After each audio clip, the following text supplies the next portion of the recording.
Nagsisimula ang kwento habang nakikipaglaban ang Silverwing Hero Party laban sa isang malaking dragon na nagtataboy sa kanila gamit ang buntot nito. Inaatake nito ang mga ito gamit ang kanyang hiningang yelo at sinubukan nilang harangan ito gamit ang kanilang mga hadlang, ngunit nasira ito at tinamaan ang isa sa kanila. Kaya ang kusinero ng partido na si Dennis, gumawa ng posyon gamit ang kanyang mahika at pinagaling ang mga sugat ng mga babae. Ginagamit ng kanilang kapitan na si Vigo ang kanyang mahika para hiwain ang mata ng dragon, na nagiging sanhi ng pagngingit-ngit nito at nagsisimulang umatake gamit ang kidlat. Ngunit pinutol ito ng bise-kapitan na si Katie gamit ang kanyang espada at sinabi ni Vigo sa lahat na huwag mag-alinlangan dahil sila ang pinakamalakas na grupo sa mundo. Pagkatapos nito, nakita natin ang grupo ng Silverwing na nagkaroon ng emergency meeting kung saan nalaman natin na nabigo silang talunin ng dragon at sinisi ni Vigo si Dennis sa nangyari. Sinabi niya na kung hindi ginamit ni Dennis ang kanyang kakayahang Dread Voice, hindi sana nakatakas ang dragon, ngunit pinaalalahanan niya si Vigo na siya ang nag-utos sa kanya na gamitin ito. Alam ni Dennis na ang layunin nila ay lipulin ang dragon, pero nang magsimula itong magwala, sinabi ni Vigo sa kanya na gamitin ang kasanayan dahil hindi na nila kaya. Sinabi ni Vigo na hindi niya kailanman binigyan ng ganitong utos si Dennis at iminungkahi na isa itong especially iya mula sa ibang partido na ipinadala upang sirain ang kanilang reputasyon. Pinalayas niya si Dennis, sinasabing hindi ito kailanman karapat-dapat na sumali sa kanilang grupo dahil isa lamang itong kusinero, kaya nagalit ito at naghandang lumaban. Inilabas ni Vigo ang kanyang kapangyarihan at sinabing kahit pareho silang nasa antas 79, hindi kailanman matatalo siya ng isang kusinero na tulad ni Dennis. Pinapakalma ni Dennis ang sarili at nagpasya siyang umalis ng mapayapa, sinasabi kay Vigo na gawin ang gusto niya dahil hindi na siya interesado. Habang naglalakad si Dennis sa kabisera ng kaharian, nakasalubong niya ang isang batang babae na aksidenteng nakawala sa kanyang lobo, kaya tumalon siya at sinunggaban ito para sa kanya. Nakita niya ang batang babae na masaya at napagtanto niyang hindi niya dapat pakawalan ang mga bagay na mahalaga sa kanya. Nagpasya siyang umalis sa kabisera at sinubukan siyang pigilan ni Katie dahil malaking tulong siya, pero siniguro niya sa kanya na may ibang papalit sa kanya. Binanggit niya na simula nang sumali siya sa kanila, mas malayo na sila nakapasok sa mga piitan, kaya naman tinatawag silang pinakamalakas na grupo. Sa tingin niya, siya ang dahilan kung bakit maayos ang takbo ng kanilang partido dahil sinusuportahan niya ang mga nasa likod, pero walang alam ang ibang miyembro tungkol dito. Nagsimula siyang mawala ng bait dahil alam niyang hindi sila mabubuhay nang wala siya, kaya sinubukan niyang magpabalik sa kanya, pero desidido na siya. Sinabi niya sa kanya na magluto man lang ng hapunan bago siya umalis, at nagtataka siya kung ano ang plano nito, kaya sinabi nito na magbubukas siya ng sarili niyang restaurant. Naisip niya kung paano sila nagkasundo, pero nagseselos si Vigo dahil interesado siya sa kanya, at pinaalalahanan siya ni Vigo na siya ang nag-imbita sa kanya sa party. Patuloy siyang lumalayo, at inutusan siya ng bise-kapitan na huminto, pero sinabi lang niya sa bise-kapitan na alagaan na lang nito ang sarili. Pagkatapos nito, pumunta siya sa isang bagong lungsod, kung saan nagulat siya nang makita ang isang mahiwagang bagay na tinatawag na icebox, at malapit na siyang bumili nito. Pero naaalala niya na binanggit sa gabay sa pagbubukas ng restaurant na mas mabuting panatilihing mababa ang paunang puhunan hanggat maaari, kaya nagpasya siyang iwan ang item. Sinusunod niya ang bawat payo na nakasulat sa libro, at pagkatapos bilhin ang lahat ng kailangan niya, ang natitira na lang ay ang kumuha ng server. Nakita niya ang isang batang babae na nagngangalang Atalia na ipinagbibili ng isang mangangalakal ng alipin, at binanggit niya na ito ang anak ng isang bumagsak na maharlika. Nais ni Dennis na may magawa siya para sa kanya, ngunit alam niyang hindi niya kayang iligtas ang lahat, kaya iniisip niyang umalis. Pero pagkakita niya sa itsura ng kanyang mga mata, naalaala niya ang kanyang nakaraan, kaya nagpasya siyang magbid para sa kanya. Ngunit ang mangangalakal na nagngangalang Polvo ay nag-aalok ng higit sa kanya, ngunit naririnig niya ang mga tao na binabanggit na ang lalaking iyon ay isang pervert. Kaya nagkaroon sila ng bidding war, at nagawa ni Dennis na bilhin siya, pero halos naubos ang lahat ng natitirang pera niya. Dinala niya ito sa isang tindahan para magpalinas, at habang naglalakad sila sa lungsod, sinabi niya sa kanyang huwag lumayo, pero nawala ito.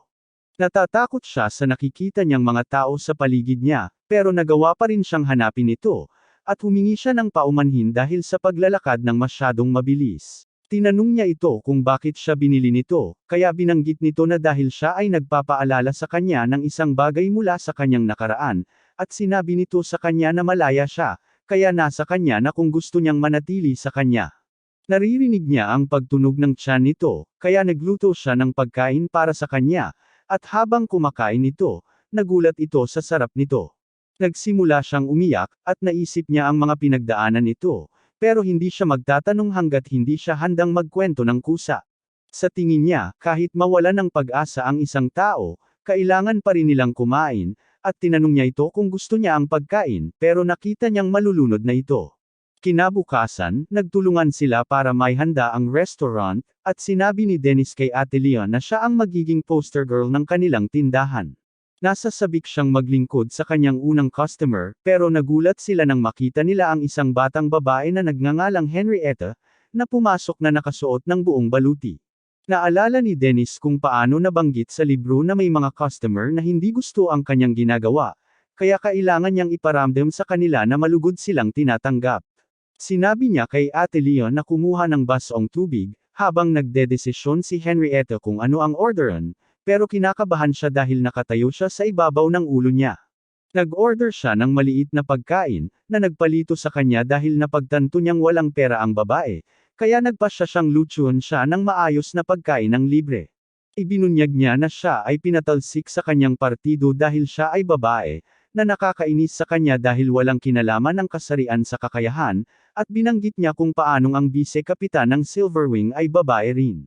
Ibinunyag niya na ito ang dahilan kung bakit niya itinago ang kanyang pagkakakilanlan, ngunit walang partido ang gustong kumuha sa kanya pagkarinig sa kanyang boses, na nagpapaliwanag kung bakit siya walang pera. Binigay ni Dennis sa kanya ang pagkain, at habang kumakain siya, nagulat siya sa sarap nito. Agad niyang tinapos ang lahat, at sinabi sa kanya ni Mr. Lee na maging regular na customer, kaya nangako siyang babalik pagkatapos sumali sa isang party at kumita ng sapat na pera. Inaalok niyang tanungin ang kanyang mga customer kung may kilala silang may gustong kumuha ng babae, pero binanggit niyang mahihirapan siyang kontakin ito, kaya sinabi niya sa babae na dumaan-daan na lang. Pagkatapos noon, nagsimulang bumisita ang mga customer sa restaurant, at lahat sila ay humanga sa sarap ng pagkain. Narinig ni Dennis ang isang grupo ng mga tao na nag-uusap tungkol sa pagpasok sa isang piitan, kaya tinanong niya sila kung handa silang kumuha ng babaeng mandirigma, at sinabi nila sa kanya na walang problema sa kanila. Mamaya ng araw na iyon, sinabi niya kay Henrietta ang tungkol sa party, at nasabik itong sumali sa kanila, ngunit sa tingin niya ay dapat itong maging maingat sa pagpili ng party. Sa tingin niya, wala siyang magagawa kung masyado siyang mag-aalala, at habang kumakain siya ng pagkain, nangako siyang babayaran siya, pero sinabi niya sa kanyang huwag magsalita kapag puno ang bibig niya. Sa gabi, narinig ni Dennis ang dalawang customer na nag-uusap tungkol sa isang party na kumukuha ng mga babaeng adventurer, at dinala nila ang mga babae sa mga piitan para atakehin, na nag-alala sa kanya para kay Henrietta. Kinabukasan, nakipagkita si Henrietta sa grupo, at tinanong niya sila kung ano ang gagawin nila ngayong araw, kaya binanggit nila na pag-uusapan nila ito kapag nakarating na sila sa piitan. Gusto niyang malaman ang tungkol sa pakikipagsapalaran na kanilang ginagawa, ngunit nagpasya siyang sumama na lang sa kanila, dahil ayaw niyang gawing awkward ang sitwasyon. Sa piitan, pinupuri nila si Henrietta habang madali niyang natatalo ang mga halimaw, na nagpapasaya sa kanya, dahil ito ang unang pagkakataong umasa sa kanya ang isang grupo. Iniisip niya kung paano palaging kakaiba ang kilos ng lahat sa paligid niya dahil babae siya, pero naniniwala siyang magiging iba ito sa kasalukuyang kasama niya sa partido, dahil tila may tiwala sila sa kanya. Habang patuloy silang sumusulong, patuloy niyang tinalo ang mga halimaw na humahadlang sa kanila, ngunit sa kalaunan ay napagod siya at napaluhod. Tinanong niya sila kung gaano pa kalayo ang kanilang lalakbayin, dahil sinabi nila sa kanya na simpleng pagtitipon lang ito, kaya sinigurado nila sa kanya na nasa unahan na ang kanilang pupuntahan. Nakarating sila sa mga memory crystal, at bumagsak siya dahil sa sobrang pagod, kaya sinabi ng kanilang pinuno sa isa sa mga miyembro na magpalabas ng healing spell sa kanya. Lumapit siya sa kanya, pero gumamit siya ng spell para maparalisa siya. Sinubukan niyang kunin ang kanyang espada, pero pinigilan siya ng pinuno at tinawag siyang tanga dahil naniwala siya sa lahat ng sinabi nila. Sinabi nila sa kanya na iiwan siya doon pagkatapos siyang aliwin sa loob ng 1 oras, at tinanggal nila ang kanyang baluti, ngunit biglang tinangay ni Dennis ang isa sa kanila, ngunit hindi nila siya makilala dahil natatakpan ang kanyang mukha, at iniisip nilang isa siyang halimaw. Sinubukan ng isa sa kanila na gamitin ang mahika sa paghahanap para malaman ang kahinaan niya, pero hindi ito gumana dahil masyadong mataas ang antas niya, at pinadala niya ang isa sa kanila sa pader. Kaya nagulat ang lahat, at sinubukan nilang tumakas, pero inatake niya sila gamit ang kanyang kutsilyo, habang napansin ni Henrietta na gumagalaw siya na parang bihasang chef. Kinabukasan, ikinwento ni Henrietta kay Dennis ang nangyari, at sinabi niya na nawalan siya ng malay kaya hindi niya nagawang pasalamatan ang kanyang tagapagligtas. Natagpuan ang mga miyembro ng partido na nakatali sa harap ng piitan, at matapos silang imbestigahan ng guild, lumabas na sila ay isang kriminal na partido. Binanggit niya kung paano tama si Dennis nang sabihin ito sa kanyang maging maingat, at sinisisi niya ang sarili dahil hindi siya nag-research tungkol sa party, pero sinabi niya sa kanyang hindi ito kasalanan nito. Nahihiya siya kapag tumutunog ang tiyan niya, pero wala siyang pera, kaya sinabi niya sa kanya na kumain kung anuman ang gusto niya. Ino-order niya ang pinakamahal na pagkain, pero humihingi siya ng paumanhin at sinasabing ibigay na lang sa kanya ang pinakamurang pagkain, kaya napansin niya na kapag nakapag-order na siya ng isang bagay, kailangan niyang kainin iyon. Sinabi niya kay Atalia na kumain na rin ng hapunan, at may 2 customer na pumasok, pero sinabi niya sa kanila na kumuha na lang ng sarili nilang baso ng tubig dahil abala si Atalia. Habang nasisiyahan sa kanilang pagkain sina Atalia at Henrietta, tinanong ng mga customer si Dennis kung bakit hindi niya binuksan ang restaurant kahapon, kaya sinabi niya na may inasikaso siya, na nagpalito kay Henrietta at napagtanto niya na si Dennis ang nagligtas sa kanya. Kinabukasan, tinanong ni Henrietta si Dennis kung dapat ba niyang itago ang pagiging babae kung plano niyang magpatuloy sa pagiging adventurer, pero sinabi lang nito sa kanya na gawin kung ano ang gusto niya. Bigla siyang nagmamadaling pumunta sa likod, kung saan tinanggal niya ang kanyang baluti at nagsuot ng normal na damit, dahil napagtanto niyang masyado siyang nag-aalala sa iisipin ng ibang tao. Sinabi niya kay Dennis na talagang tumatak sa kanya ang mga salita nito, pero binanggit ni Dennis na libre siyang kumakain doon sa bawat pagkain, kaya tinanong niya ito kung naghahanap ito ng bagong partido. Sinabi niya na hindi maayos ang takbo ng mga bagay, kaya pinayuhan niya itong maghanap ng bagong trabaho ng mabilis para mabayaran ang kanyang utang. Nagulat ito nang malaman na sinusubaybayan niya ang lahat ng kinakain nito. Pumasok sa restaurant ang isang batang nagngangalang Vin, pero nahihirapan siyang magdesisyon kung ano ang kakainin.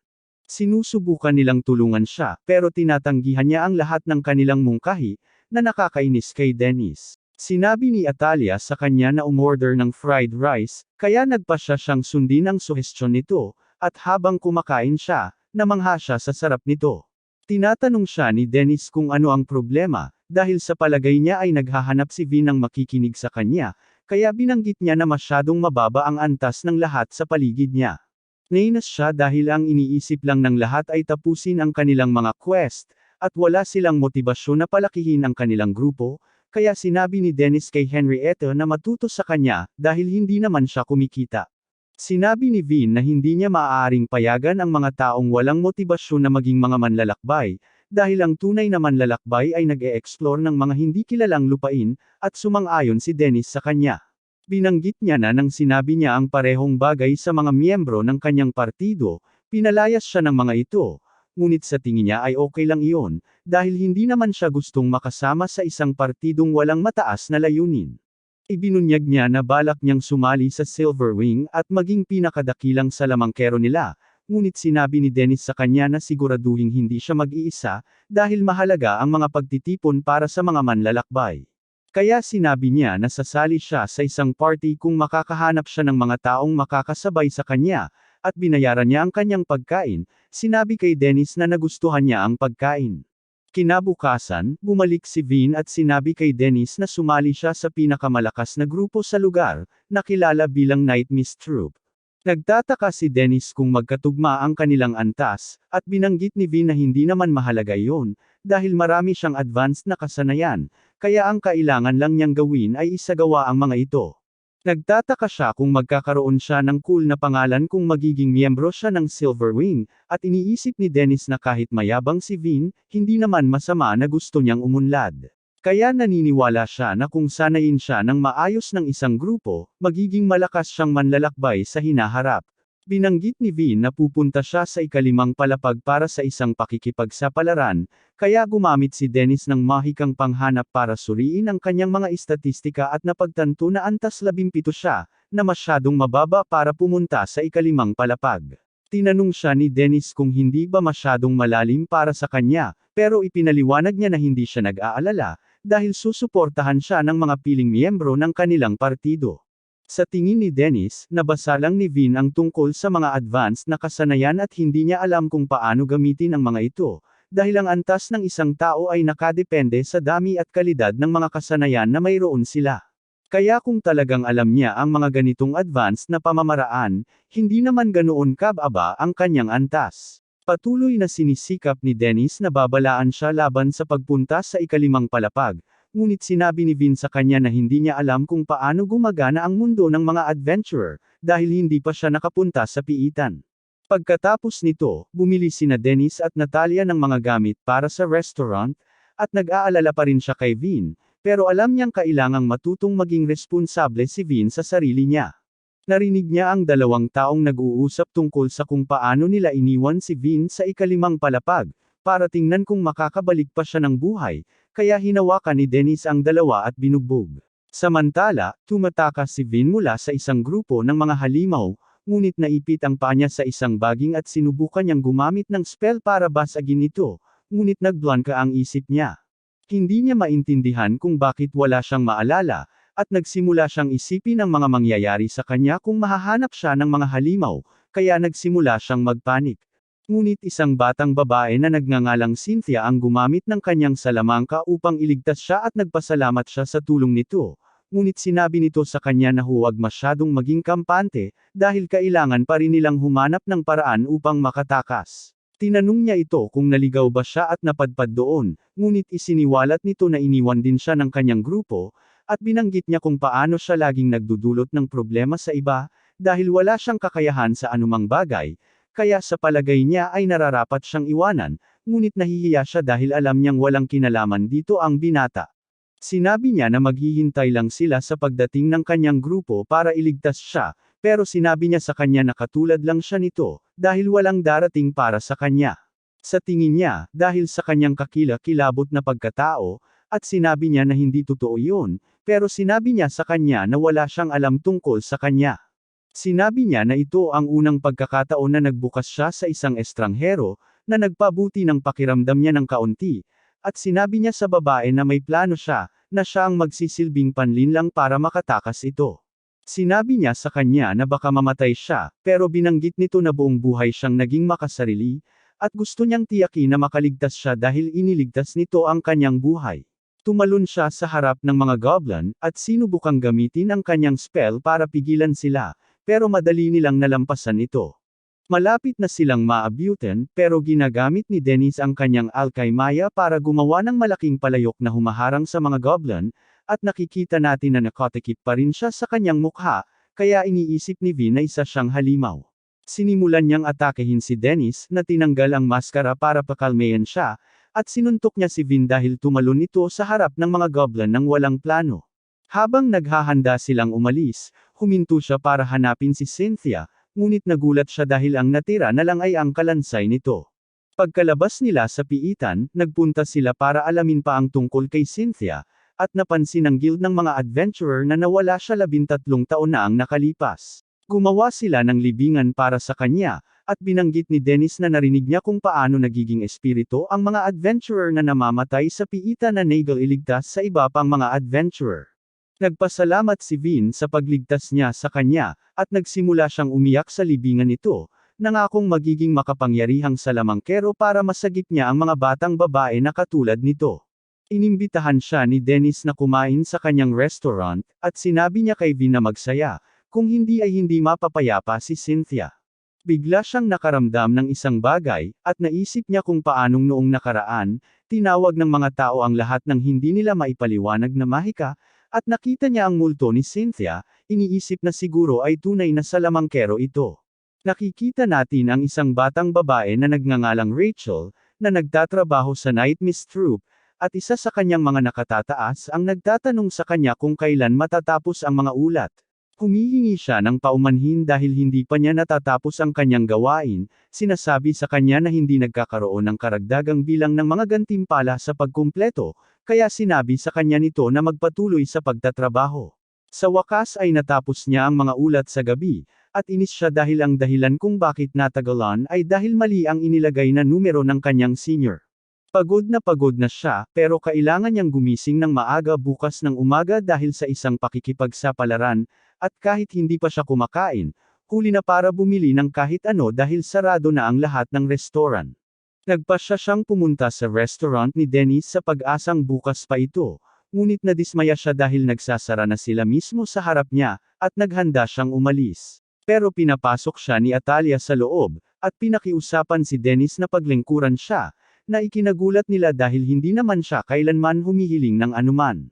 Habang nag-o-order si Rachel, nakikita niya kung gaano bukas ang pag-uusap ng iba sa kanila, na nagpapaisip sa kanya kung paano niya ginugugol ang karamihan sa kanyang bakasyon sa kama, kaya nagtataka siya kung dapat din siyang magtangkang makipagkaibigan.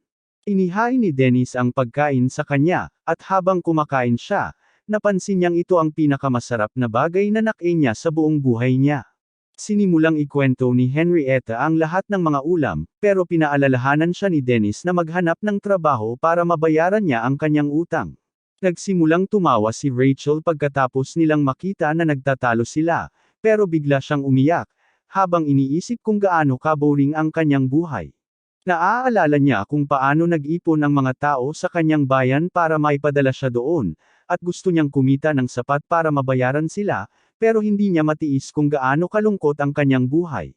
Pagkaalis ni Rachel, nagtataka ang lahat kung may magagawa ba sila para matulungan siya, pero sinabi ni Dennis na ang kaya lang niyang gawin ay pakainin siya dahil siya ay isang kusinero, kaya kailangan niyang gumawa ng paraan para sa sarili niyang buhay. Kinabukasan, nagising si Rachel ng huli, at humingi siya ng paumanhin sa lahat ng naghintay sa kanya. Pumunta sila sa piitan kung saan nahihirapan ang isa sa mga nakatatanda sa kanya na talunin ng isang halimaw, kaya gumamit siya ng mahika ng hangin para iligtas ito, ngunit sa halip na magpasalamat sa kanya, tinulak siya nito sa lupa dahil sa akala nitong pinahiya siya nito, at sinabi nitong mas mabuti silang wala siya. Pagkatapos nito, nakita ni Naveen at Henrietta si Rachel na naglalakad sa lungsod, at nagpasya silang sundan siya, ngunit nagpunta siya sa isang tore, kaya napagtanto nila na balak niyang kitilin ang sarili niyang buhay. Tumalon siya dahil sa tingin niya ay wala nang natitira para mabuhay, ngunit sumunod si Henrietta sa kanya, habang nagpalabas si V ng mahiwagang palad para saluhin sila. Sa restaurant, nagulat si Dennis nang makita si Atalia na naglalakad ng hubad, kaya binanggit niya na dahil walang tuwalya. Mabilis siyang kumuha ng tuwalya para sa kanya, at dumating si Vin kasama ang iba, pero nahihiya siya sa nakikita niyang nangyayari. Sinabi ni Dennis na hindi niya dapat ikabahala iyon, at sinabi niya kay Atalia na magbihis, ngunit sinabi nito sa kanya na kailangan muna niyang patuyuan ang kanyang katawan gamit ang tuwalya.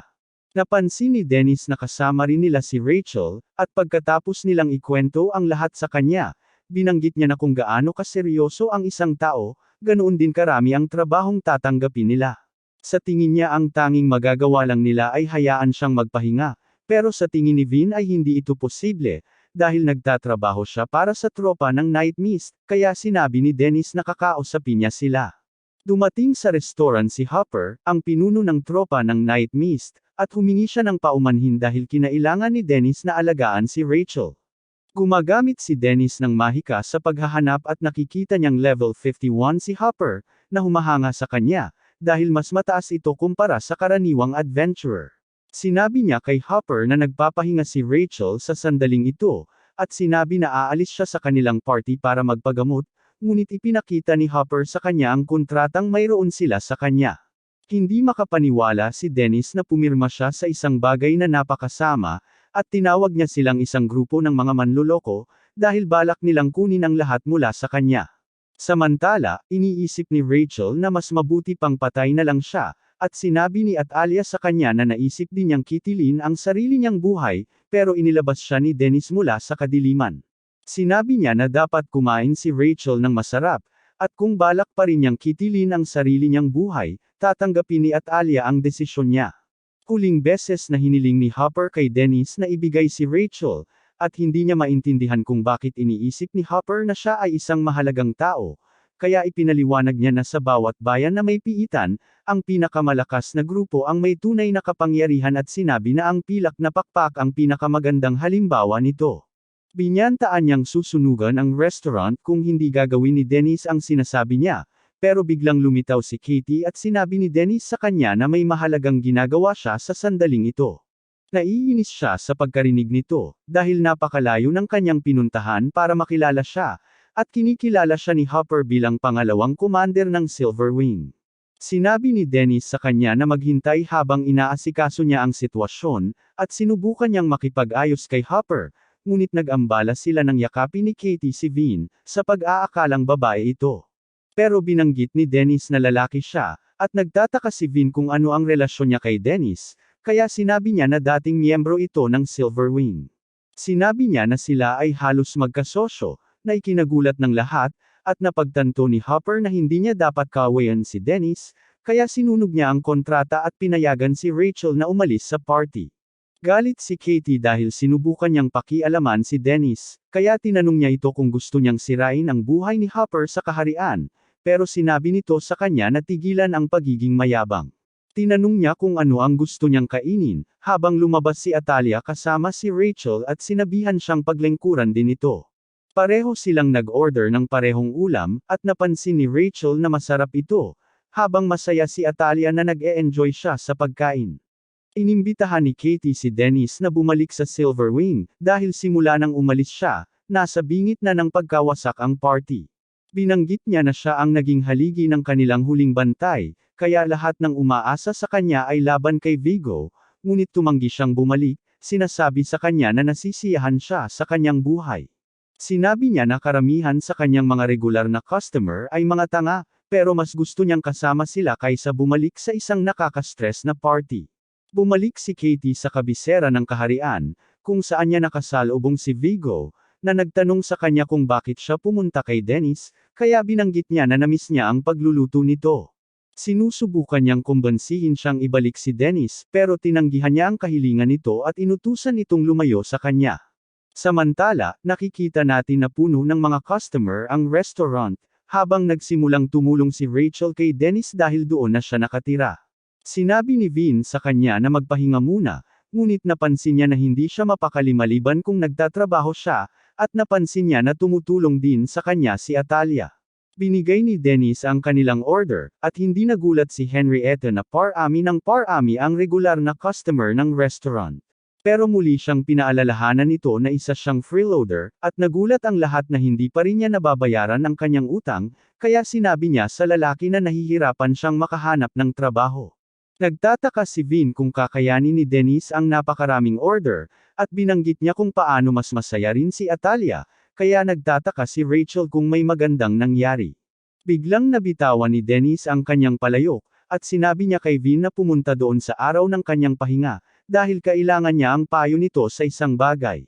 Nag-aalok din si Henrietta na tumulong, ngunit napansin niya na hindi niya kaya nagtataka siya kung anong uri ng payo ang gusto niya. Sa gabi, habang naliligo si Henrietta, patuloy niyang iniisip ang sinabi ni Dennis sa kanya, at iniisip niyang hihingi ito ng payo kay Vin kung paano siya ipagbabawal.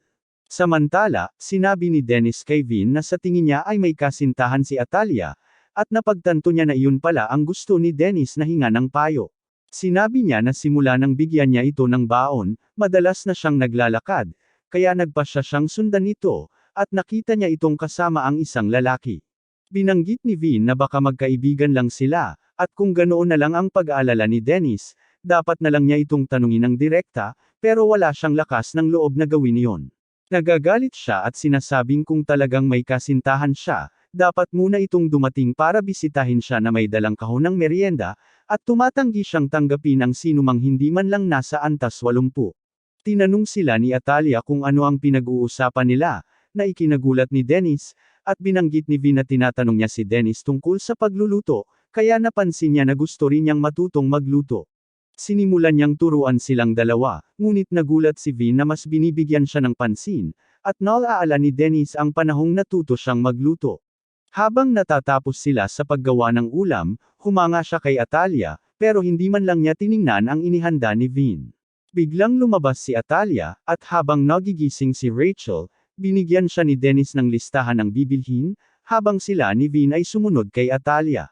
Pero hindi sa tingin ni Rachel na kaya niyang mamili ng mag-isa, kaya habang papasok si Henrietta sa restaurant, sinabi niya rito na samahan si Rachel. Habang sinisiyasat nila si Atalia, sinubukan ni Vin na kumbansihin si Dennis na tumigil, ngunit sinabi niya na okay lang dahil siya ang tagapagbantay nito.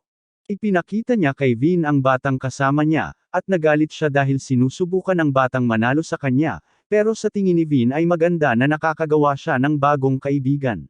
Dinala siya ng bata sa isang panday alahas, at nagsimulang mawala sa sarili si Dennis, iniisip na baka bumibili sila ng singsing sa kasal, kaya sinabi ni Vin sa kanya na kumalma.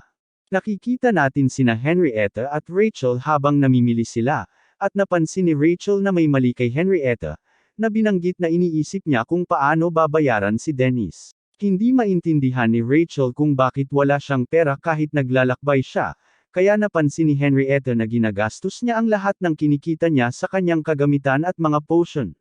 Karaniwan ay mas malaki pa ang nagagastos niya kaysa sa kinikita niya, at gusto niyang may ibang paraan para maipakita ang suporta niya kay Dennis, kaya sinabi ni Rachel sa kanya na ang mahalaga ay ang intensyon. Samantala, gumagamit si Vin ng mahika sa isang megaphone para marinig kung ano ang nangyayari sa loob ng gusali, pero hindi makapaniwala si Dennis sa kanyang narinig, nang marinig niya si Atalia na sinasabi sa batang lalaki na natutuwa siyang nakilala siya. Biglang ninakaw ng isang lalaki ang pitaka ng isang matandang babae, kaya hinabol siya ni Dennis habang karga si Vin, at nagulat ang magnanakaw sa bilis niya tumakbo nang hindi gumagamit ng mahika. Tumalon siya sa bubong gamit ang mahika ng hangin, pero patuloy siyang sinusundan ni Dennis, habang ginagamit ni Vin ang mahika ng kanyang palad para ilunsad sila ng mataas sa ere. Nagawa nilang makalapit sa magnanakaw, pero itinulak niya sila pabalik gamit ang kanyang mahika, at iniisip niyang hindi nila siya mahahabol. Pero patuloy siyang hinahabol ni Dennis, at nakita nilang tumatakbo ang magnanakaw patungo kina Henrietta at Rachel, kaya sinabi ni Dennis sa kanila na pigilan siya. Inatake ni Henrietta ang magnanakaw gamit ang kanyang espada at nagawang mahuli ito, kaya pinuri siya ni Dennis, at natuwa siya na nakatulong siya rito. Sa gabi, ikinwento ni Dennis sa kanila ang tungkol sa kasintahan ni Atalia, ngunit binanggit ni Vin na hindi pa sila sigurado tungkol dito. Sinabi niya na iyon ang dahilan kung bakit nagiging balisa si Dennis kamakailan, na nagbigay ng kapayapaan kay Henrietta, at sinabi naman ni Rachel na akala ni Henrietta ay plano niyang ipagbawal siya sa restaurant. Binanggit niya na palagi siyang masaya habang kumakain ng kanyang pagkain, kaya hindi niya ito kailanman mapagbabawalan, ngunit sinabi niya sa kanya na kailangan pa rin niyang bayaran ang kanyang utang. Dumating si Atalia at binigyan si Dennis ng pulse errors, na nagpapakita na ipinon niya ang kanyang baong pera, at humingi ng tulong sa isang batang nagtatrabaho sa tindahan ng alahas para gawin ito. Napagtanto nila na hindi siya ang kasintahan nito, at sasabihin na sana ni Henrietta ang iniisip ni Dennis, pero pinagbantaan siya nito na ipagbabawal kung hindi siya titigil. Sinabi ni Atalia sa kanya na subukan ito, kaya sinuot niya ito sa kanyang braso, at sinabi ni Atalia na maganda ito sa kanya. Isang katulong na nagngangalang Stevens ang pumunta sa restaurant at nagsimulang umiyak pagkakita kay Atalia, kaya nagtataka si Henrietta kung may gusto siya sa maliliit na batang babae, pero sinabi ni Vin na huwag magkaroon ng ganoong pagpapalagay. Tinatawag ni Stevens si Atalia sa buong pangalan nito, na ikinagulat ni na Rachel at Vin, dahil napagtanto nilang miyembro ito ng Houseworkstat, na siyang pinakamalaking pamilya ng mga salamangkero sa buong kaharian. Ibinunyag ni Stevens na dumating siya para kunin siya sa utos ng korte ng katarungan, ngunit hindi maintindihan ni Dennis kung bakit nila hinahabol si Dennis. Kaya ipinahayag ni Stevens na ang yumaong ama ni Atalia ay may kapatid na nagngangalang Joseph, na nagnakaw sa kanyang mana at itinapon siya sa pamilya dahil sa tsismis na wala siyang dugong workstat. Pero isiniwalat niya na natagpuan nila ang testamento ng kanyang ama, na nagsasabing iniwan niya ang lahat sa kanya, at kinilala ito ng pamahalaan ng kaharian, kaya tinawag siya ng korte upang kumpirmahin kung siya ay isang manggagawa. Tumanggi siyang sumama sa kanya, pero sinabi ni Dennis na darating ang panahon na kailangan niyang harapin ang sitwasyon, kaya pumayag siyang sumama kung sasama si Dennis. Habang naghahanda silang umalis, nagpasya si Vin na sumama, at lahat ay namangha sa ganda ni Atalia. Sinabi niya na dapat nilang mabilis na lutasin ang bagay na iyon at bumalik, dahil hindi na niya gustong bumalik pa sa kabisera ng kaharian, at siniguro ni Dennis sa kanya na walang mangyayaring masama hanggat kasama niya siya. Pagdating nila sa kabisera ng kaharian, nasa sabik si Vin na makita ang isang restoran na kilala sa pagkakaroon ng pinakamasarap na pagkain sa buong kaharian, at pinag-iisipan ni Dennis na pumunta roon, ngunit iniisip niya na hindi matutuwa ang may-ari kapag nakita siya. Nakipagkita sila sa isang lalaking nagngangalang Sestovich, na itinalaga sa kanilang kaso, at binanggit niya na kailangang suriin ng korte ang dugo ni Atalia. Kaya kinuha ni Stevens ang karayom, pero nagpanik siya dahil takot siya dito, at bumagsak siya pagkatapos makuha ang dugo niya. Hinihiling ni Dennis kay Sestovich na ipaliwanag ang sitwasyon, kaya sinabi niya na ang ama ni Atalia na si Famas ay gumagamit ng mahikang hypnosis at nalaman natin na tanging mga miyembro lamang ng pamilyang Workstat ang maaaring gumamit nito. Binanggit niya na si Famas ay isang dakilang tao na nagligtas ng maraming tao, ngunit ipinapatay ni Joseph kapwa siya at ang kanyang asawa upang makontrol ang lahat. Ipinakita ni Sestovich sa kanila ang isang mahiwagang bagay, na gagamitin upang malaman ang pagiging lihaytimo ng angkan ni Atalia, at nilagyan niya ito ng isang patak ng dugo ni Atalia at ni Famas. Bumubuo ito ng parang bulaklak na istruktura, na nangangahulugang tunay na anak niya ito, at inuulit niya ang proseso gamit ang dugo ng ina nito. Pareho lang ang resulta, kaya sinabi ni Sestovich na kaya nilang manalo sa kaso. Pumunta sila sa hukuman ng hari kung saan tinawag ni Joseph si Dennis na duwag na sinipa palabas ng Silverwing, ngunit sinabi ni Dennis sa kanya na malaking halaga ang gagastusin niya para maayos ang alitan.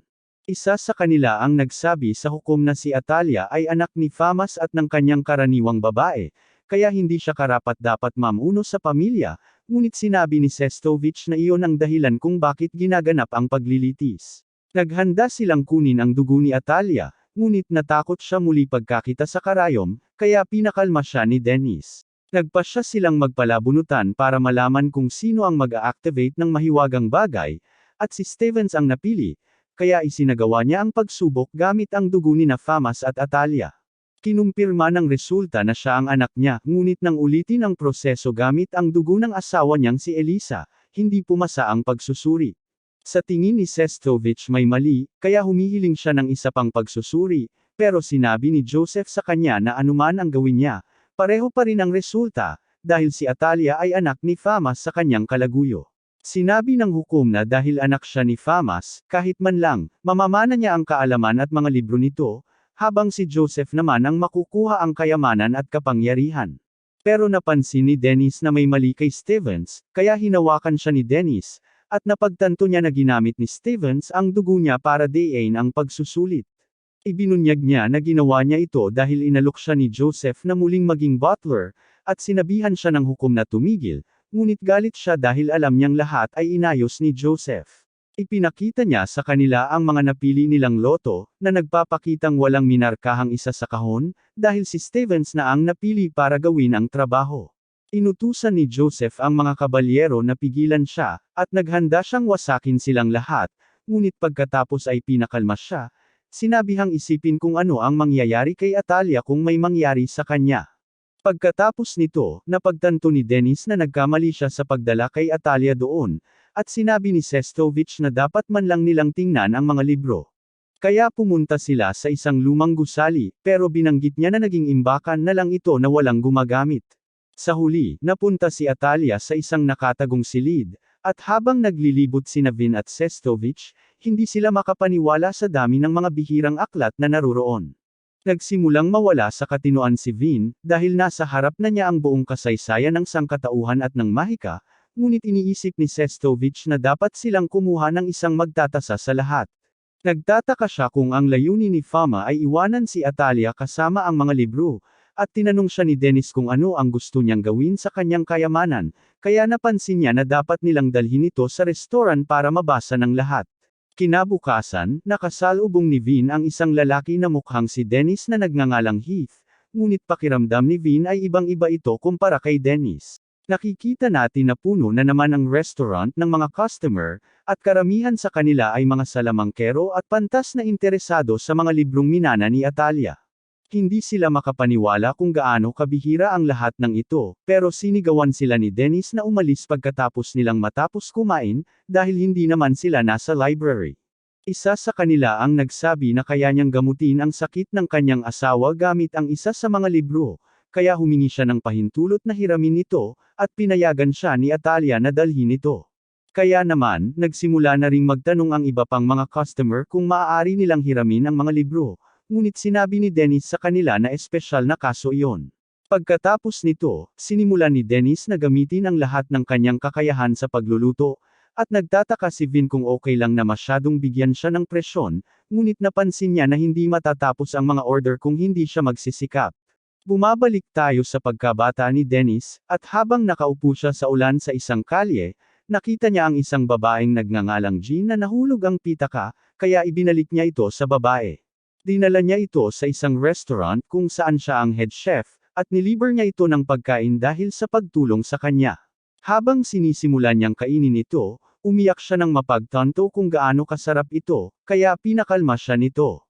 Sa kasalukuyan, nahimatay si Dennis dahil sa pagod, at paggising niya, nakita niyang nakatayo ang lahat sa tabi niya dahil nag-alala sila sa kanya. Sinusubukan niyang bumangon pero sinasabihan siyang magpahinga muna, na nagpapakita na isinara na nila ang restoran, at binabanggit nila na nag-alala si Italia na baka may malubhang sakit siya. Pero sinisiguro niya sa kanya na maayos siya, at pagkatapos niyang makatulog, nagpasya silang hayaan siyang magpahinga, pero tumanggi si Italia na iwan siyang mag-isa. Nagtataka si Vin kung may magagawa sila para matulungan si Dennis, at iminungkahi ni Henrietta na gumawa sila ng makakain para sa kanya, kaya pumunta sila sa kusina. Nagulat si Vin nang isuot niya ang buong katawang panlaban niya sa gabi bago sila magsimulang magluto, at kumuha siya ng malaking piraso ng karne para lutuin para kay Dennis, pero alam ni Vin na iniisip niya itong kainin mismo.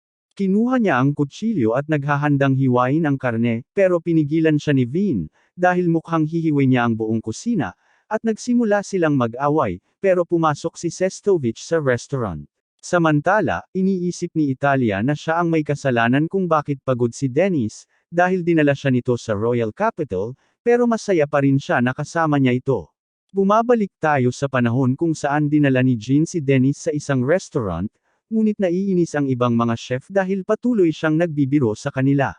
Sinabi nila sa kanya na pag-alitan niya ito, dahil sa palagay nila ay masyado siyang nagpapakita ng pagmamahal sa kanya, ngunit naniniwala siya na hindi naman ganung uri ng tao ito na tutugan sa pagagalit. Pagkatapos nito, gumagawa si Dennis ng sinangag pagkatapos makita ang mga chef, ngunit nang ipatikim niya ito sa isang customer, nagulat siya dahil nakita niyang nakakadiri ito. Hindi niya naiintindihan kung ano ang mali niyang ginawa, kaya lumabas si Jean at ginamit ang kanyang kakayahan para gawing masarap ang ulam, na ikinagulat ng customer. Humihingi ng paumanhin si Dennis dahil ginamit niya ang kakaibang kasanayan sa pagkain at nagsimulang umiyak, pero natuwa si Jean dahil kahit papaano ay alam niya ang kahalagahan ng paggamit ng kasanayan habang nagluluto. Nagtataka siya kung paano niya nalaman ang nagawa niyang mali, kaya binanggit niya na napakadali lang para sa kanya, dahil kilala siya sa kanyang sikat na sinangag, at sinabi niya sa kanya na maaari siyang maging katulad niya. Sa kasalukuyan, sinabi ni Sestovich na nabasa niya ang isa sa mga aklat na minana ni Italia, ngunit napagtanto niya na kailangan muna nilang alagaan si Dennis. Binanggit ni Sestovich na dapat silang gumawa ng kanin para sa kanya gamit ang mahika, at lahat sila ay sumang-ayon sa kanya, ngunit hindi nila alam kung anong uri ng mahika ang gagamitin. Nagsimula silang magtalo, pero si Henrietta ay ganap na nalilito, dahil wala siyang ideya kung ano ang pinag-uusapan nila, kaya lumayo siya sa kanila. Pagkaraan ng ilang sandali, nagpasya silang gamitin ang Phantom Fire at Flame Magic para lutuin ang kanin, ngunit dahil magkaiba ang antas ng init ng dalawang salamangka, gagamit sila ng palayok na nilagyan ng magic crystals para mapanatili ang katatagan ng pagdaloy ng init. Nagtataka si Sestovich kung paano nila gagawing okyo ang bigas, pero sa tingin ni Rachel, dapat muna silang magpahinga, at napansin ni Vin na malapit nang uminit ang ulo niya. Dumating si Patho at nag-alok na ibebenta ang kanyang mga produkto sa kalahating presyo, dahil alam niyang may sakit si Dennis, at napansin ni Henrietta ang isang kagamitan sa pagluluto ng bigas. Sinabi niya na magagamit ito sa paggawa ng okyo, at ipinaliwanag kung gaano kadali gawin ang ulam, kaya naman parang mga tanga si Navin at ang iba, at nagpasya silang bilhin ang mahiwagang bagay. Habang nagsisimula silang magluto, lumabas si Atalia at binanggit na dapat din nilang lagyan ng itlog, at sinimulan niyang paluan ang mga itlog, na ikinahanga ng iba. Sinabi ni Vin na natutunan niya ito kay Dennis, at tinanong nila si Henrietta kung may pagkain siyang hindi gusto, kaya binanggit niya na hindi siya makakain ng sapatos na gawa sa katad, na ikinalito ng lahat. Sinabi ni Vin na hindi ito kinakain ng mga tao, ngunit isiniwalat niya na sinabi sa kanya ng kanyang ama na gawa ang mga ito sa balat ng hayop, kaya dapat ay nakakain ang mga ito. Sa gabi, inihain ni Atalia ang ulam kay Dennis, na nasarapan dito, at tinanong niya ito kung siya ang nagluto, kaya sinabi niya na siya ang naghanda ng mga itlog. Ngunit sinabi niya na si Patho ang gumawa ng okyo, at hindi makapaniwala si Dennis na nakatulong siya sa paggawa ng ulam. Habang naglalakad si Henrietta sa lungsod, nakasalubong niya si Vin, na napansin na may dalang malaking bag si Henrietta, kaya napansin niya na sabik ito para sa kapistahan. Nagtataka ang isang tindero kung bakit wala sila sa restaurant ni Dennis tuwing oras ng tanghalian, kaya ipinaliwanag nila na sarado ito dahil espesyal na araw. Nakarating sila sa restaurant kung saan sinuri ni Henrietta kung mayroon silang mga kailangang gamit, at pumunta sila sa isang paliguan bago ang handaan. Habang malapit na silang maligo, nagulat si Vin nang makita niya ang mga kalamnan ni Dennis, pero tinanong niya si Vin kung bakit siya napakapayat, kaya ipinaliwanag nito na hindi niya kailangan ng kalamnan dahil isa siyang salamangkero. Samantala, nagulat si Rachel nang makita kung gaano perpekto ang katawan ni Henrietta, pero iniisip niya na pareho silang may parehong katawan. Pagkatapos maligo, nagtitipon sila para kumain ng hapunan, at sinabi ni Dennis kay Henrietta na kaya naman, nagsimula siyang magbigay ng mahabang talumpati. Sinabi ni Dennis sa kanya na masyado siyang matigas, at nagsimula siyang umiyak. Sinasabi sa lahat na matagal na silang nag-aalaga sa kanya, pero sa wakas ay nakahanap na siya ng trabaho bilang kabalyero. Masaya ang lahat para sa kanya, at ipinaliwanag niya na matagal na niyang pinag-isipan ito, at napagtanto niyang gusto niya ang trabahong makakatulong sa ibang tao. Ibinunyag ni Vin na nahanap na rin niya ang susunod nilang pagtitipon, at sinabi ni Henrietta na sa wakas ay may ginagawa na silang dalawa, ngunit sinabi niya rito na hindi sila pareho dahil kahit papaano ay binabayaran niya ang kanyang mga pagkain. Sinabi rin ni Rachel sa lahat na babalik siya sa kanyang tahanan, at sinabi na pagkatapos ng kaunting oras kasama ang kanyang mga magulang, pupunta siya sa kabisera upang maging instructor sa isang paaralan ng mahika. Sinabi ni Dennis na inanyayahan siyang magturo bago pa siya graduate, at sinabi niya sa kanila na ipagdiwang ang kanilang mga bagong simula, ngunit nalungkot si Vin dahil aalis na ang lahat, kaya nag-alok silang ipagpaliban ang kanilang mga plano. Pero tinatawag silang mga tanga ni Dennis, at sinasabihan silang malaya silang gawin ang gusto nila, kaya hindi dapat nila kailanman pakawalan ang mahalaga sa kanila. Pagkatapos nito, nagsimulang maghanda si Dennis ng sinangag para sa kanila, at namangha sila sa pagluluto niya, ngunit biglang dumating si Polvo at nagsimulang kumain, na ikinagulat nilang lahat. Hindi na nga maalala ni Dennis ang pangalan niya, pero natutuwa siya na hindi naman siya nakalimutan ni Atelier at sinubukan pa niyang i-recruit ito, kaya pinalo ni Dennis sa ulo.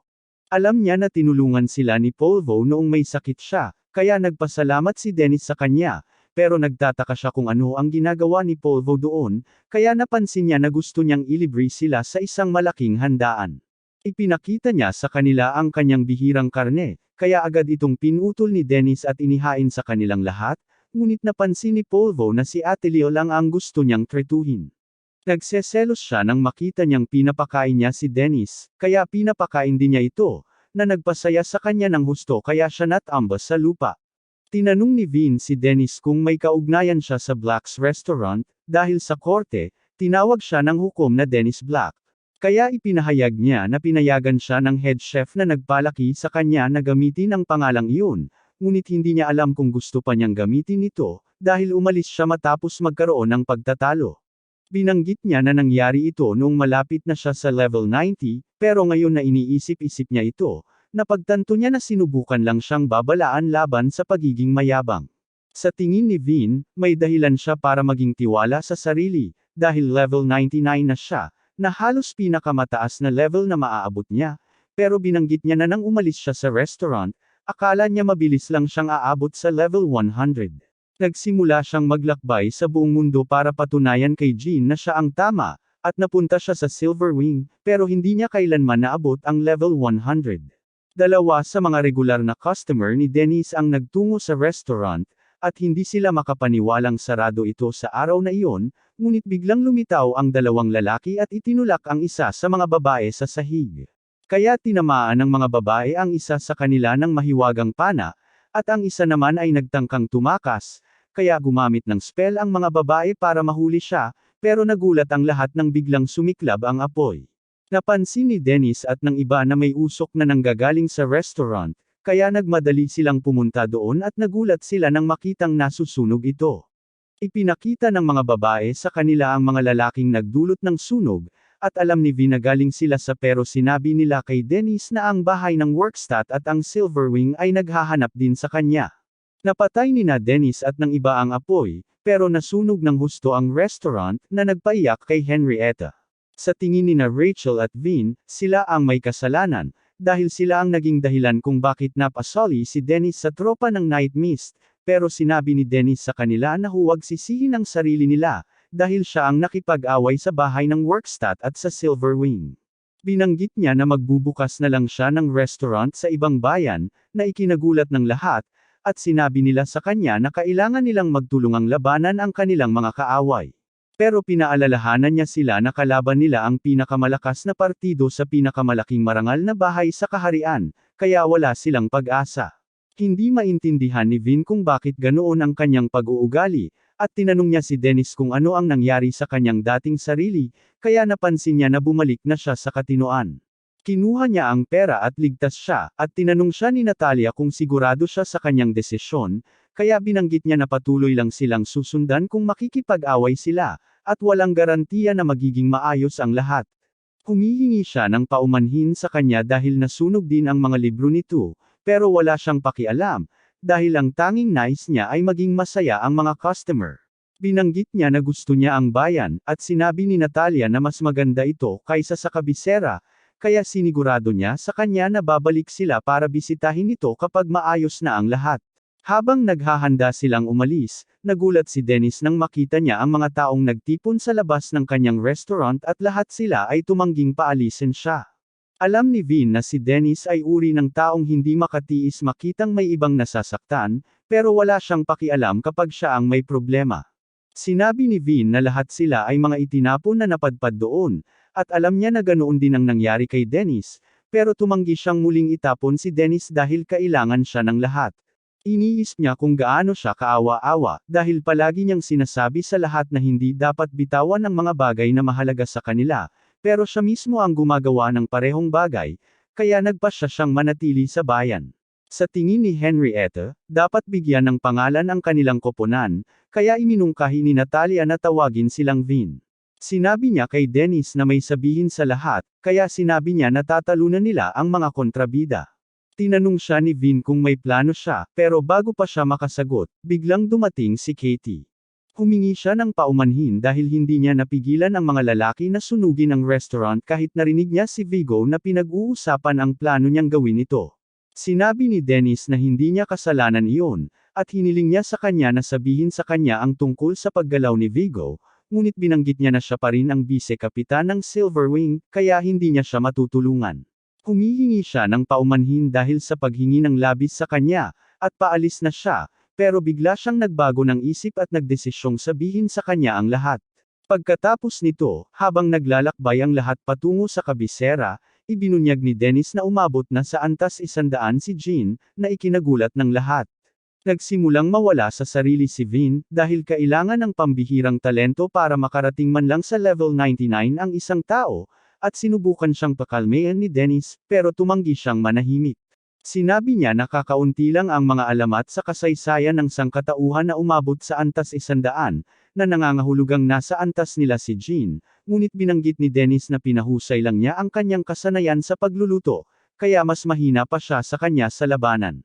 Binanggit niya na marami pa rin siyang koneksyon sa kabisera ng kaharian, kaya siya ang pinakamagandang tanungan para sa tulong, pero hindi siya sigurado kung makikinig pa nga ba siya sa kanya. Pagdating nila sa kabisera, pumunta si Dennis para makipagkita kay Jean, at sinabi niya sa iba na isagawa ang kanilang plano. Pumunta si Vin sa isang tindahan kung saan sinabi niya sa resepsyonista na asikasuhin ang isang bagay para sa kanya, at agad naman itong pumayag na gawin iyon, dahil cutehan siya nito. Sinabi ni Rachel sa kanyang grupo na humingi ng tulong sa lahat ng salamangkero at pantas sa kabisera, at nag-alala ang kanyang mga kasama na hindi sila pakikinggan, ngunit siniguro niya sa kanila na magiging maayos ang lahat. Samantala, nakipagkita si Henriette kay Sestovich para ikwento ang lahat ng nangyari, at tinanong niya ito kung magagawa nilang bumuo ng kasong kriminal gamit ang mga sinunog na nahuli nila, ngunit sa tingin niya ay mahihirapan silang gamitin ang mga ito para makarating sa Silverwing, kaya binanggit niya na may plano sila. Nakikita natin si Povo na sumisigaw sa lahat na magtrabaho ng husto, at napansin niya si Atalia na nakatingin sa isang mahiwagang bagay na gumagamit ng mahikang hangin, ngunit nangako siyang aayusin ito dahil sira ito. Dumating ang lalaking humiram ng libro sa kanya, at habang ibinabalik ito, nagpasalamat siya dahil nailigtas niya ang kanyang asawa, na nagpasaya sa kanya. Tinanong niya ito kung may magagawa siya para sa kanya, at inihayag niya na siya ay isang salamangkero na kayang gamitin ang halos lahat ng mataas na antas ng kasanayan sa mahika ng hangin, kaya nagpasya silang humingi ng tulong niya sa pag-aayos ng mahiwagang bagay. Samantala, nakarating si Dennis sa restaurant, ngunit bago pa man niya buksan ang pinto, naisip niya ang sandaling umalis siya matapos makipag-away kay Jean. Habang papasok siya, nakilala siya ng lahat kaya nagtipon-tipon sila sa paligid niya, pero sinabi niya sa kanila na dumating siya para makilala si Jean. Isang batang babae na nagngangalang Susmoky ang nagdala sa kanya kay Jean, ngunit wala siyang ideya kung paano makipag-usap sa kanya, at napansin ni Jean na medyo bumuti ang itsura ng mukha niya. Nagtataka siya kung nahanap na niya ang sagot niya, pero wala pa rin siyang ideya tungkol dito, na nagpapaisip sa kanya na hindi niya kailanman maaabot ang level 100, at alam niyang may ibang dahilan siya doon bukod sa pagbisita sa kanyang tahanan. Kaya binanggit niya na sinabi sa kanya ni Katie ang tungkol sa isang pagpupulong na dadaluhan ng mga mahahalagang tao, at kailangan niya ang koneksyon ni Jean para malaman ang oras at lugar ng pagtatagpo. Nagulat si Jean na palagi niyang inuuna ang iba bago ang sarili, at nagtataka siya kung bakit napaka-selfless nito, kaya sinabi niya na ginagawa niya ang lahat para sa mga taong gusto ang kanyang luto. Pumayag siyang tulungan siya, at binanggit niya na kahit ibinigay niya ang lahat sa kanya, hindi niya ito tinuruan ng isang bagay na kailangan niya para maabot ang antas 100. Binibigyan niya siya ng pahiwatig tungkol dito, pero hindi pa rin niya naiintindihan kung ano ang sinasabi niya, at pinapanood niya ito habang umaalis. Sa gabi, binigyan ni Susmoky si Dennis ng sulat mula kay Jean, na nagsasabi sa kanya ng lugar at oras ng pagpupulong, kaya napansin niya na kumpleto na ang kanilang paghahanda. Kinabukasan, habang paalis na si Vigo, tinanong siya ni Katie kung saan siya pupunta, kaya sinabi niya sa kanya na kailangan niyang asikasuhin ang kanyang mga negosyo. Sa tingin niya ay sayang lang ang oras, pero napansin niya na hindi niya ito maaaring balewalain, dahil nasa kabilang dako nito ang lugar na kanyang pinupuntahan. Bumabalik tayo sa panahon na bata pa si Vigo, at nakikita natin siyang nagtatrabaho sa bukid, habang ang kapatid niya ay nanunood lang sa kanya dahil may sakit ito. Nalulungkot ang iba para sa kanila, dahil pumanaw ang kanilang ama, at iniwan sila ng kanilang ina matapos makahanap ng ibang lalaki. Binigyan siya ng pagkain ng isang marangal na babae, sinabihang siya na mismo ang kumain nito, dahil palagi niyang ibinibigay ito sa kanyang nakababatang kapatid. Pero pagkaalis nila, natutuwa si Vigo na kasama niya ang kapatid niya, dahil madali nitong maloloko ang mayayaman para bigyan siya ng pagkain. Pumunta sila sa bahay ng marangal na babae, kung saan nagsimulang tumahol ang aso sa kanya, kaya sa gabi, nagpasya si Vigo na ilabas ito. Sinusubukan siyang pigilan ng kapatid niya, pero patuloy pa rin siyang pumupukpok dito gamit ang asarol, dahil galit siya na mas masarap ang kinakain ng aso kaysa sa kanila.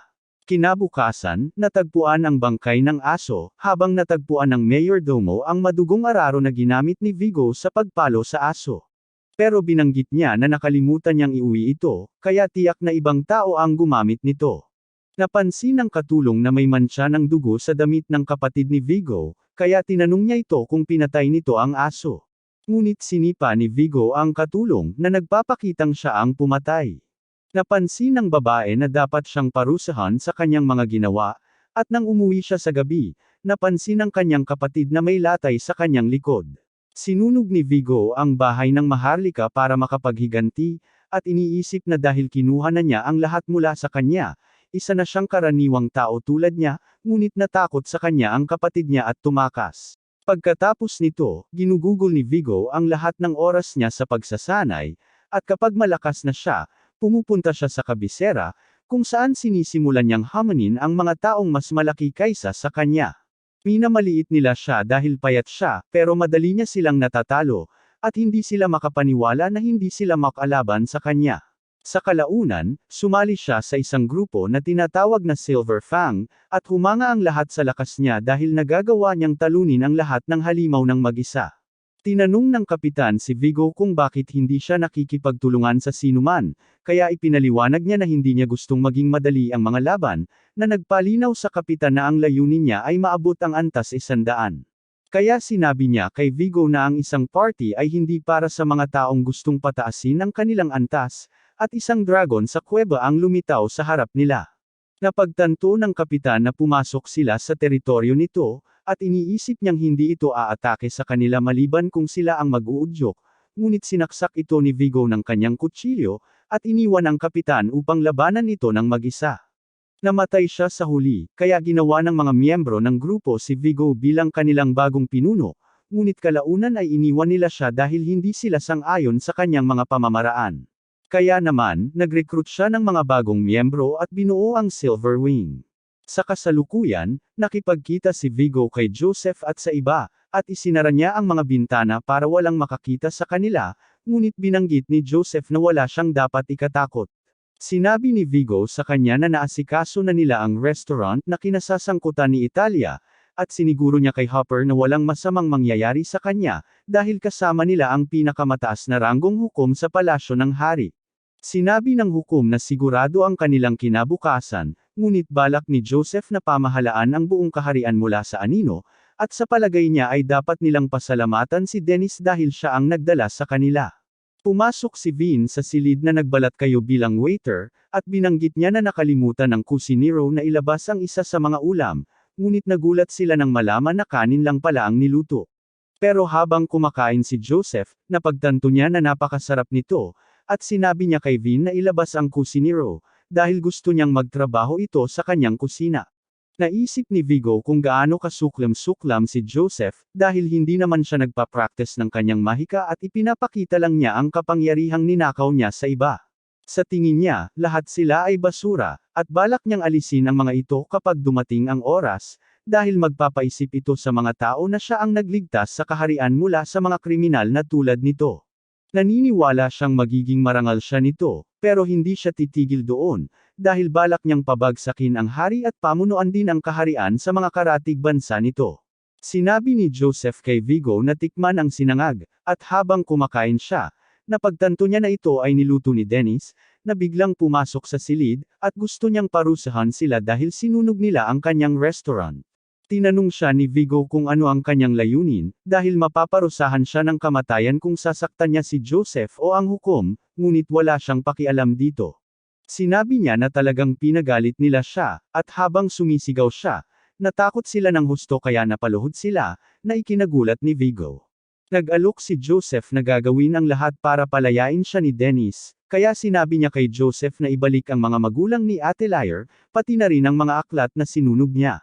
Nagmakaawa siya kay Dennis na humingi ng isang bagay na kaya naman niyang gawin, kaya sinabi niya kay Joseph na umamin na nakipagsabuatan siya sa lahat para sunugin ang restaurant, at habang mas sumisigaw siya sa kanila, lalo silang natatakot. Napagtanto ni Vigo na ginagamit ni Dennis ang boses ni Dredd, ngunit hindi na kaya ni Joseph, kaya inamin niya na sila ang nasa likod ng sunog. Ang kanyang pagtatapat ay kumalat sa buong lungsod, dahil ginamit ni Vigo ang kanyang mahiwagang megaphone para marinig ng lahat ang nangyayari, at sinubukan ni Vigo na atakehin sila, ngunit nakatakas sila, at nagulat siya nang makitang kumakain ang mga tao sa labas ng gusali. Nagtataka si Vigo kung bakit naroon ang bawat taong may kaugnayan sa Mahika, at lahat sila ay galit sa narinig nila, habang binanggit ni Dennis na ang salamangkero at mga salamangkero ang nagpapatupad ng batas sa bansa, kaya sila ang magdedesisyon kung paano sila parurusahan, at sinabi ni Sestovich na tapos na para sa kanila, dahil hayagang inamin ni Joseph ang lahat. Nagagalit si Vigo at inaatake si Dennis, sinasabing alam niya noon pa man na makakasagabal si Dennis sa kanyang plano, at napagtanto niya na hindi sapat ang basta na lang siya palayasin. Binibigyan ni Vigo ng kapangyarihan ng kidlat ang kanyang espada, habang pinapalamig ni Dennis ang kanyang mga kutsilyo, at nagsimula silang maglaban-laban. Sinira ni Vigo ang lupa at naghagis ng mga bato kay Dennis, na hinaranggan ang mga ito gamit ang isang malaking kawali, at sumagot siya sa pamamagitan ng pagpapaputok ng mga apoy patungo kay Vigo, ngunit hinaranggan niya ang mga ito gamit ang kanyang espada at sumugod kay Dennis, na bahagyang nakaiwas sa kanyang atake. Nakikita natin na nang unang ipakilala ni Katie si Dennis kay Vigo, agad silang nagsimulang mag-away, dahil minamaliit ni Vigo si Dennis dahil isa lang siyang kusinero, pero kinumbinsi siya ni Katie na payagan si Dennis na sumali sa kanilang grupo. Pumunta sila sa isang piitan kung saan humanga ang lahat kay Vigo dahil nag-isa niyang natalo ang isang malakas na halimaw, at natuwa sila nang magsimulang maghanda ng pagkain si Dennis para sa kanila. Sinabi ni Vigo sa kanya na magmadali, at napansin na kailangan nilang pumasok pa sa loob, dahil may nararamdaman siyang mas malaking bagay sa piitan.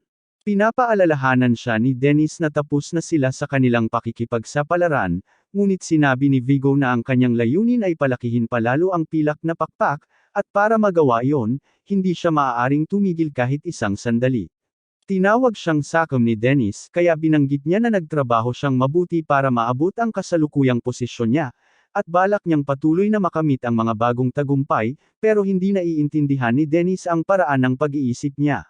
Tinanong niya si Dennis kung bakit gusto nitong maabot ang level 100, pero bago pa man makasagot si Dennis, nawala ang atensyon niya nang masunog ang pagkain niya, at inihain niya ito sa lahat.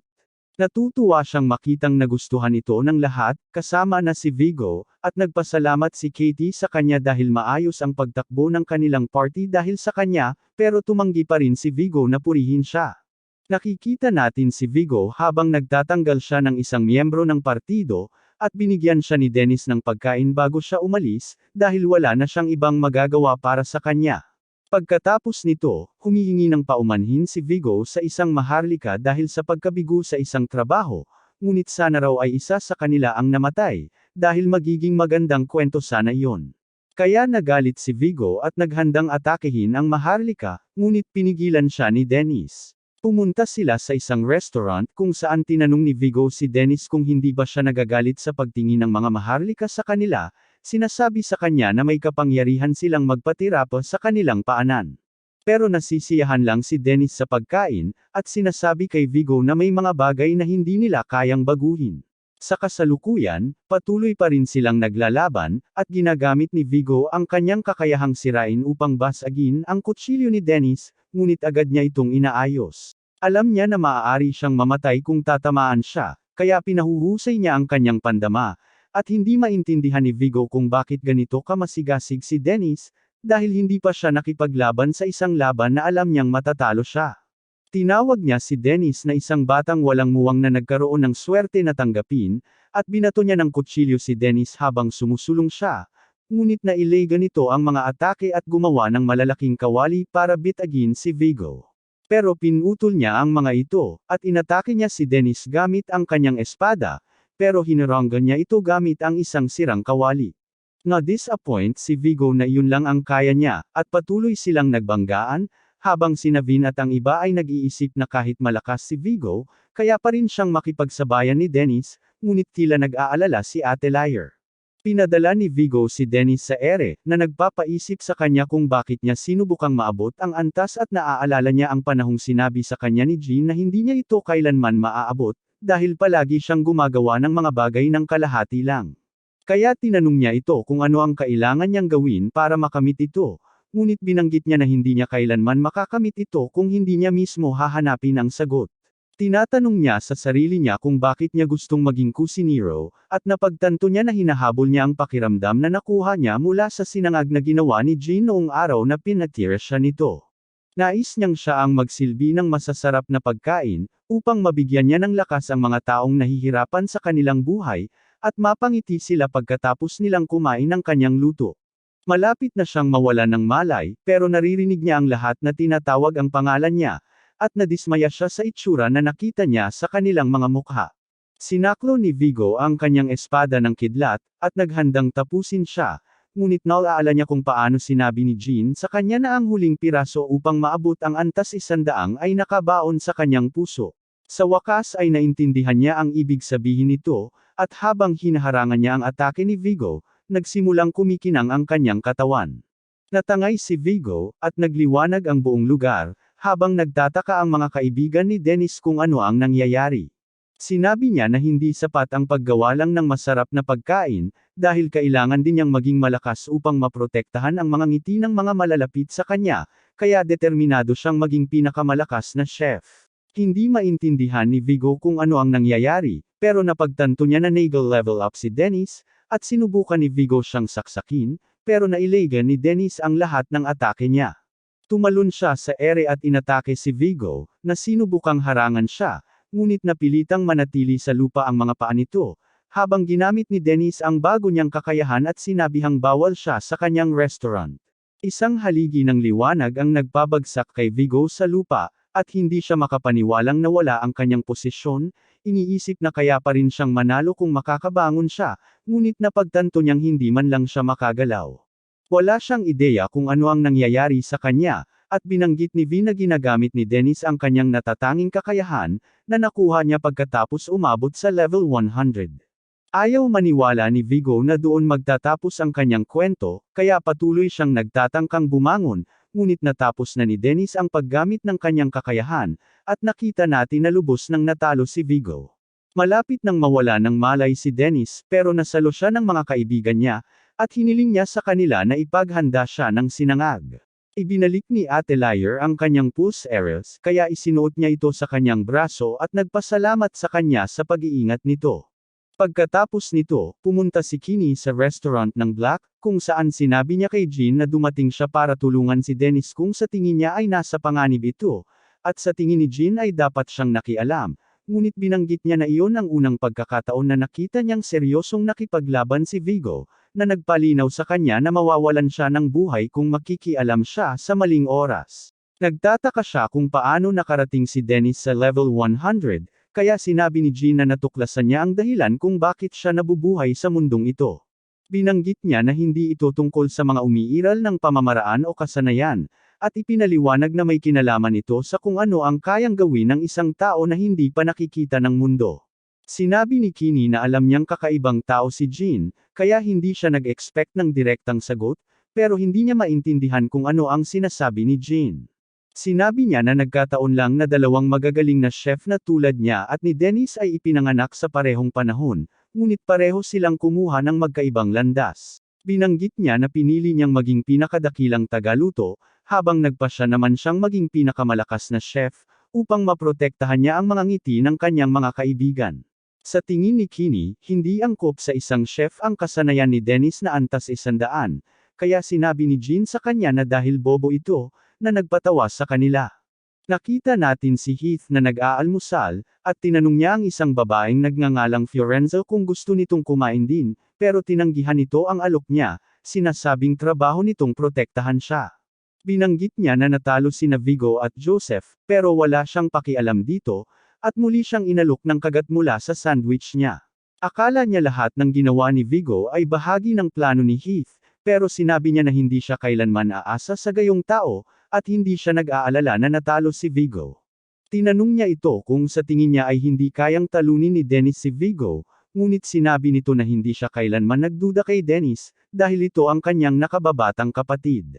Samantala, pumunta noon at ang iba para bisitahin si Dennis, na sinabihan silang tumigil sa paggawa ng ingay dahil nagpapagaling pa siya, Pero nang makita siyang sumisigaw sa kanila, napagtanto nilang gumagaling na siya.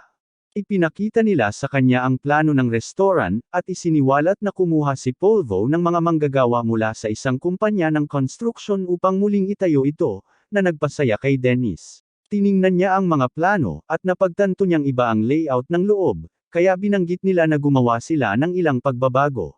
Nagulat siya nang makita niyang may malaking paliguan sa loob ng restaurant, pero sinabi ni Atalia na hindi naman magiging problema iyon, at napansin din niya ang isang isda sa gitna ng tindahan. Kaya sinabi ni Henrietta na siya ang nagkaroon ng ideya, dahil nakita niya ang isang malaking aquarium sa isang marangyang restaurant, at pwede siyang maghain ng sariwang isda sa mga tao sa pamamagitan ng paghuli nito sa harap nila, pero wala siyang plano na gawin iyon. Nagtataka siya kung bakit nawawala ang isa sa mga pader, kaya ipinaliwanag niya na para magmukhang moderno ang restaurant, ang harapang pader nito ay gawa sa salamin, ngunit tutol din si Dennis dito. Napagtanto niya na nagplano rin sila ng silong, kaya sinabi ni Rachel na maaari niyang patulugin doon ang kanyang mga empleyado para makapagtrabaho sila buong araw, pero hindi siya makapaniwalang iniisip niyang pagsamantalahan ang mga manggagawa. Binisita ni Vin ang libingan ni Cynthia, at napansin niya na lahat ng sangkot kay Joseph ay inaaresto habang walang nakaupo sa posisyon ng pinuno ng pamilya ng mga manggagawa. Ngunit walang balak si Atalia na kunin ang pwestong iyon, at iniisip ni Sestovich at ng iba kung ano ang gagawin habang sinisikap ng mga mananaliksik na makahanap ng paraan upang maibalik ang mga nasunog na libro. Muling itinayo rin ang restaurant, at nakatakdang muling buksan, kaya nagbakasyon ang lahat mula sa kanilang trabaho para bisitahin ito. Naalala niya kung paano siya tinuruan ni Dennis na kapag iniisip ng lahat na tapos na ang lahat, mayroong isang babangon, at kung walang sino mang kayang tumayo sa sarili, makakabangon sila kung may mag-aabot ng kamay sa kanila. Nagtataka siya kung matutupad niya ang kanyang pangako na maging isang makapangyarihang salamangkero, pero alam niyang malalaman niya lang iyon kung patuloy siyang susulong. Samantala, namimili si Dennis para sa restaurant kasama si Atalia, at habang pabalik sila, nag-ambala si Atalia ng isang ibon at nahuli, pero hindi na siya natatakot dahil napakabait ng lahat sa kanya. Inilagay ni Dennis ang kanyang karatula, at hindi niya ito gusto, pero lahat ng iba ay sa tingin nila perpekto ito. Dumating din si Vin, at tinanong siya ni Dennis tungkol sa karatula, kaya binanggit niya na gusto rin niya ito. Sinusubukan ni Dennis na ikwento sa kanila ang librong binasa niya, pero itinutulak siya papasok, at nagulat sila nang makitang pareho pa rin ito sa dati, na nag-disappoint kay Atalia dahil gusto niya ang malaking paliguan. Sinabi ni Dennis sa kanya na tulungan siya, at habang inihahain niya ang mga order ng lahat, nagpasalamat siya sa kanila dahil sila ang dahilan kung bakit niya napangalagaan ang mga bagay na mahalaga sa kanya.